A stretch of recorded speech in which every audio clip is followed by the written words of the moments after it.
Hello friends, welcome to online engineering. पिछले video में हम लोगों ने फ्रांसिस टरबाइन और उससे रिलेटेड जितने भी टर्म्स थी उन सभी के बारे में सीखा था और मैं यहाँ पर अभी उसी फ्रांसिस टरबाइन पे बेस्ड एक एग्जाम्पल आपको सॉल्व करवा रहा हूँ। ध्यान दीजिएगा, एग्जाम्पल एक ही है लेकिन उसमें पार्ट्स बहुत ज़्यादा हैं, इसीलिए एक ही लिया है।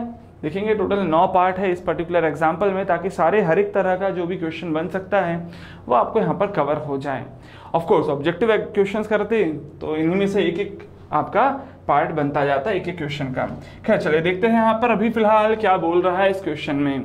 बोलता है that an inward flow reaction turbine has external and internal diameter as 1.08 and 0.54। तो इसका मतलब ये वैल्यूज दी क्या है मेरे को, ये दिया है मेरे को एज D1 इनलेट पे दिया है एज 1.08 मीटर और D2 आउटलेट पे दिया है हम लोगों को एज 0.54 मीटर। फिर आगे बोल रहा है that the turbine is running at 200 RPM, मतलब n की वैल्यू दे दी है as 200 RPM.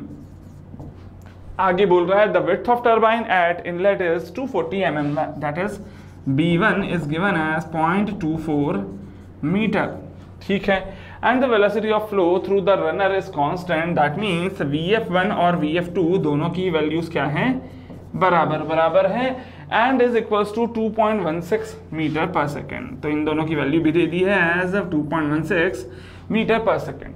The guide blades make an angle of 10 degree to the tangent of wheel. तो यहाँ पर गाइड ब्लेड है, तो गाइड ब्लेड से एंट्री होती है और रनर ब्लेड पे फाइनली टेंजेंशियली स्ट्राइक करता है। तो जो गाइड ब्लेड है उसके साथ का जो एंगल होता है वो एब्सोल्यूट वेलोसिटी के साथ का एंगल होता है, और एब्सोल्यूट वेलोसिटी के साथ का जो एंगल होता है that is nothing but that is your angle alpha. ठीक है, so that is given as 10 degree, ये दिया हुआ है हम लोगों को। फिर आगे क्या बोल रहा है that discharge eight outlet is radial, discharge eight outlet is radial. इसका क्या मतलब है कि बीटा की वैल्यू 90 डिग्री हो जाएगी, और अगर ऐसा है तो VW2 की वैल्यू क्या हो जाएगी, 0 हो जाएगी। फिर आगे क्या बोल रहा है that draw the inlet and outlet velocity triangles and determine. ठीक है, तो पहले एक काम करते हैं, इनलेट और आउटलेट के ट्रायंगल्स बना देते हैं। तो यहाँ पर चलिए सबसे पहले ये बना दिया है मैंने यहाँ पर ब्लेड, और अब ट्रायंगल्स बना देते हैं। यहाँ पर सबसे पहले तो इनलेट पे बना देता हूँ यहाँ V1, फिर इसके बाद ये हो जाएगा VW1 और ये हो जाएगा हमारा VF1। ठीक है, और बीच में यहाँ पर बच जाएगा आपका relative velocity that is VR1। अच्छा, ये एंगल दिया है 10 डिग्री और ये एंगल दिया है आपको नहीं दिया है, इसको मैं मान लेता हूँ एज थीटा। ठीक है, सिमिलरली यहाँ देख लेते हैं, तो यहाँ पर बीटा की वैल्यू 90 डिग्री बोल दी है ऑलरेडी, इसका मतलब ये बीटा 90 डिग्री है and that is for V1, और V1 की वैल्यू किसके बराबर हो जाएगी, इस केस में VF1 के बराबर हो जाएगी। और ये बाकी का बच गया, ये क्या हो जाएगा, तो दिस इज VR2 और यहाँ बच जाएगा U2। ठीक है, तो ये हमारे ट्रायंगल्स बन जाते हैं। ट्रायंगल बनाने का काम तो हो गया है, और ये जो एंगल है this angle will be your angle phi. ठीक है, फर्स्ट पार्ट में क्या बोल रहा है, absolute velocity of water at inlet बता दो, मतलब मेरे को V1 की वैल्यू पूछ रहा है। अच्छा ध्यान दीजिएगा, ये डिस्टेंस क्या हो जाएगा, दिस विल बी U1। ठीक है, तो सबसे पहले एक काम करते हैं, U1 और U2 की वैल्यूज कैलकुलेट कर लेते हैं। U1 की वैल्यू क्या आएगी, तो that will be equals to pi D1 into n by 60। So pi D1 की वैल्यू कितनी है, तो दैट इज इक्वल्स टू 1.08 और n की वैल्यू कितनी है, तो that is equals to 200 RPM upon 60। तो ऑफ कोर्स इसको आप लोग यहाँ पर इजीली सॉल्व करेंगे और U1 की वैल्यू निकालेंगे as 11.31 metre per second. Similarly U2 की वैल्यू अगर निकालने के लिए बोलता हूँ तो यहाँ से U2 की वैल्यू क्या आ जाएगी, that will be equals to pi D2 की वैल्यू क्या है 0.54 into 200 divided by 60। So that will be equals to, ये कितना आ जाएगा, इसका आधा होना चाहिए, तो that will be equals to 5.65 metre per second. तो ये U1 और U2 की वैल्यूज तो आ गई है। इसका मतलब यहाँ से मेरे को अगर पूछा जाए तो देखिए क्वेश्चन में मेरे को VF1 की वैल्यू दे दी है, मतलब ये डिस्टेंस दिया हुआ है, मेरे को ये पूछ रहा है। ठीक है, तो मेरे को यहाँ पर देखेंगे ये एंगल 10 डिग्री पता है, VF1 दैट इज परपेंडिकुलर पता है, और ये हाइपोटेनस पूछ रहा है। तो ऑफ कोर्स मैं यहाँ पर से लिख सकता हूँ that the value of sine 10 degree will be equals to perpendicular is VF1 and hypotenuse is V1। सो इसका मतलब V1 will be equals to क्या हो जाएगा, VF1 का साइन 10 डिग्री। VF1 की वैल्यू कितनी है, दैट इज इक्वल्स टू 2.16, और साइन 10 से डिवाइड कर देंगे, तो साइन 10 से डिवाइड करके ऑफ कोर्स यहाँ से V1 की वैल्यू मिल जाएगी and this will come up to be 12.44 metre per second. तो ये तो हो गया आपके V1 की वैल्यू। अब देखते हैं यहाँ पर फर्स्ट पार्ट खत्म हो जाता है। सेकंड पार्ट क्या बोल रहा है, वेलोसिटी ऑफ व्हर्ल एट इनलेट, मतलब ये क्या पूछ रहा है, VW1 की वैल्यू पूछ रहा है। तो ऑफ कोर्स VW1 की वैल्यू आप निकाल सकते हो यहाँ से। ये बन गया है हमारा फर्स्ट पार्ट। सेकंड पार्ट के लिए क्या बोल रहा है, VW1 की वैल्यू पूछ रहा है। तो ऑफ कोर्स VW1 के लिए अगेन एक बार ये ट्रायंगल जरा चेक करो क्या दिया है क्वेश्चन ट्रायंगल में। VW1 इज इक्वल टू क्या हो जाएगा, V1 का cos 10 डिग्री, है ना। तो ऑफ कोर्स यहाँ से अगर मैं पूछता हूँ cos 10 will be equal to क्या हो जाएगा, तो base is your VW1 where as hypotenuse is V1। सो इसका मतलब यहाँ से VW1 लिख सकता हूँ as 12.44 times of cos 10 and that will be equals to 12.25 metre per second. तो ये VW1 की वैल्यू आ गई, सेकेंड पार्ट हो गया। थर्ड पार्ट देखते क्वेश्चन में क्या बोल रहा है, रिलेटिव वेलोसिटी एट इनलेट बता दो। तो रिलेटिव वेलोसिटी एट इनलेट अगर मैं यहाँ पर इधर ही ट्रायंगल में चेक करता हूँ तो वो हो जाएगा VR1, और VR1 क्या होगा, तो उसके लिए क्या करना पड़ेगा, VW1 में से U1 माइनस करूंगा तो ये पर्टिकुलर पोर्शन मिलेगा। ये पोर्शन क्या होगा, VR1 का cos थीटा। अच्छा, थीटा की वैल्यू पता है क्या यहाँ पर, तो थीटा की वैल्यू भी आपको यहाँ पर नहीं पता है।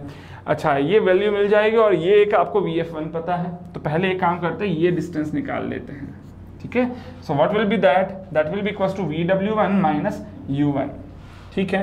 तो देखेंगे इधर इस वाले ट्रायंगल को अगर मैं यूज करूं, ये वाले ट्रायंगल को क्या लिख सकता हूं इस ट्रायंगल के लिए, देखो तो थर्ड पार्ट में क्या लिखना है सुनेंगे।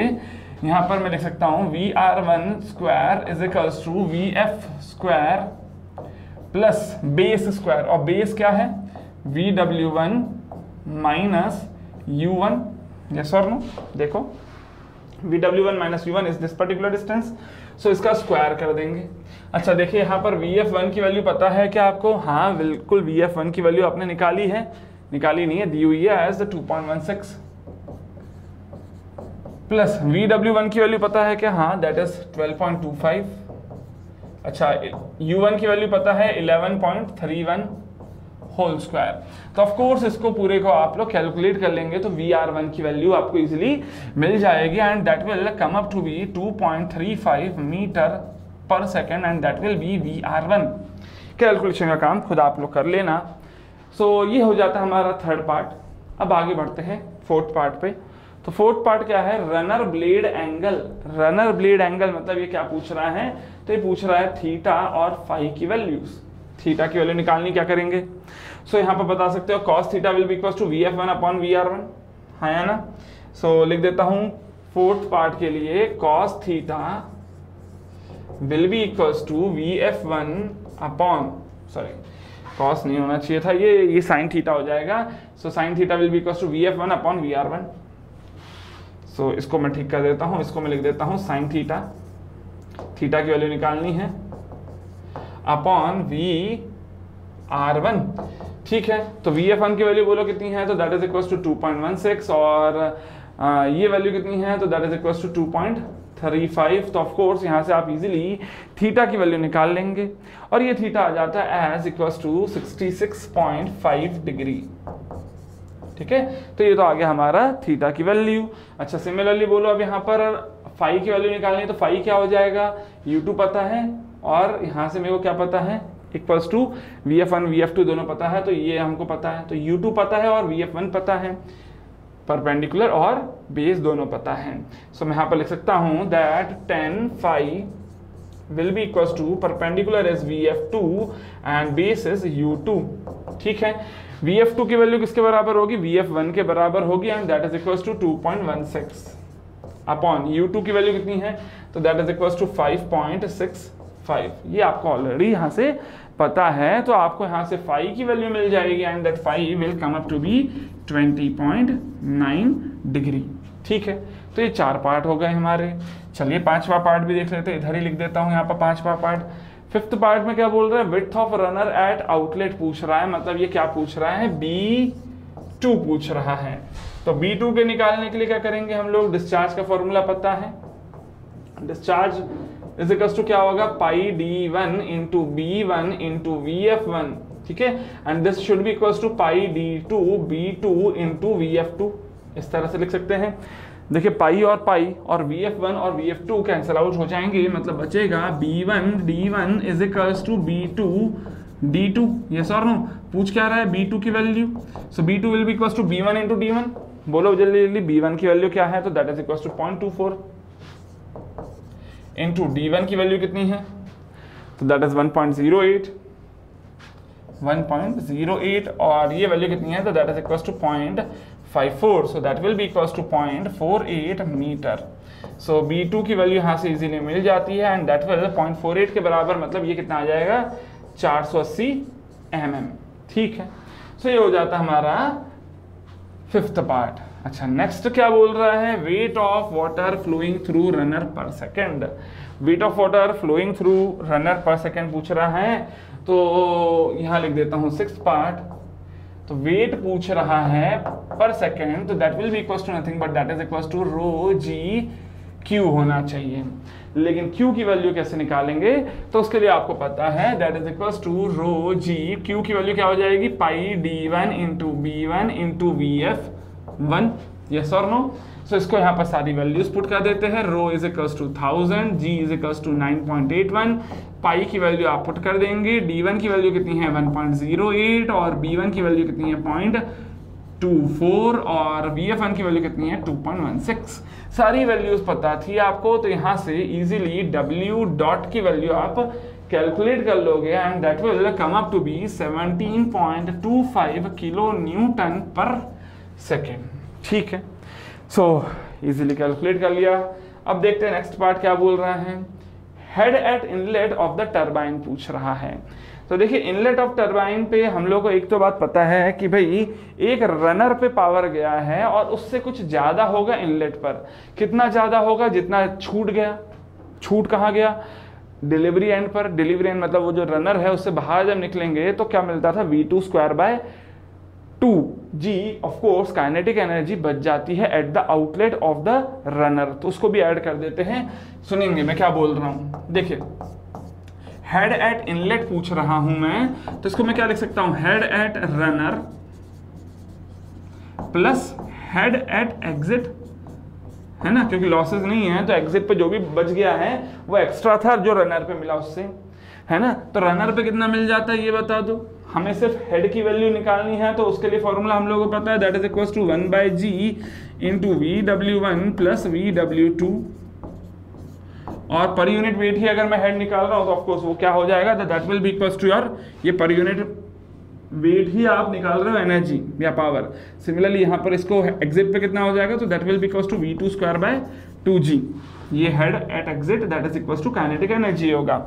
अच्छा इधर बताओ, चलो सारी वैल्यूज पुट करके 9.81। VW1 की वैल्यू तो पता है, लेकिन VW2 की वैल्यू पता है क्या, तो चलो देखो यहाँ पर से VW2 निकाला है कि कहीं पे भी VW1 निकाला दिख रहा है यहाँ पर, और VW2 की वैल्यू निकालने के लिए क्या करना पड़ेगा आपको, तो that will be equals to 0। ठीक है, तो ये तो 0 आएगा यहाँ पर। काम करते चलिए वैल्यूज पुट कर देते हैं। VW1 की वैल्यू कितनी है हमारे पास, देखो 12.25, सो 12.25 प्लस सॉरी इंटू U1 भी होना चाहिए और इसमें भी U2 होना चाहिए। ठीक है, तो इसमें मल्टीप्लाई कर देता हूँ U1 की वैल्यू कितनी है, तो that is equals to 11.31 plus V2 की वैल्यू कितनी आएगी, तो VF2 के बराबर आएगी, तो that will be equals to 2.16 square by 2G। इसको कैलकुलेट कर लेंगे, कैलकुलेट करके ये वैल्यू आ जाती है इक्वल्स टू बी और 14.36 मीटर। ठीक है, तो ये तो हेड आ गया। अच्छा नेक्स्ट पार्ट देखते हैं।